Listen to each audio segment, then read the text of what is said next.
अस्सलाम वालेकुम। आज की इस वीडियो के साथ मैं मश्क नंबर 1.1 के तीसरे सवाल को हल करना शुरू करूंगा। तो तीसरा सवाल है, दी गई फीसद को इशारिया में तब्दील कीजिए जबकि जवाब 3 दर्जा इशारिया तक दुरुस्त हो।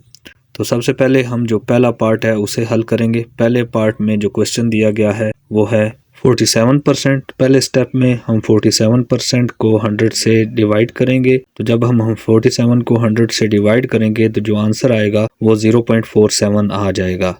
सेकंड पार्ट में 48% दिया गया है और इसे इशारिया की सूरत में लिखना है। तो पहले स्टेप में हम 48 डिवाइड बाई 100 लिखेंगे और जब 48 को 100 से डिवाइड करेंगे तो आंसर आ जाएगा 0.58।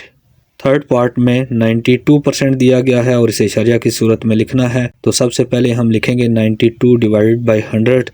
तो जब 92 को हम 100 से डिवाइड करेंगे तो आंसर आ जाएगा 0.92। नेक्स्ट पार्ट में 8% दिया गया है और इसे इशारिया की सूरत में लिखना है। तो सबसे पहले हम परसेंटेज के साइन को ख़त्म करेंगे और 8 को 100 से डिवाइड करेंगे। तो जब 8 को 100 से डिवाइड करेंगे तो आंसर आ जाएगा 0.08। अगर आपको ये वीडियो पसंद आई है तो इसे लाइक करें और मज़ीद क्वेश्चंस के सलूशन देखने के लिए हमारे चैनल को सब्सक्राइब करें।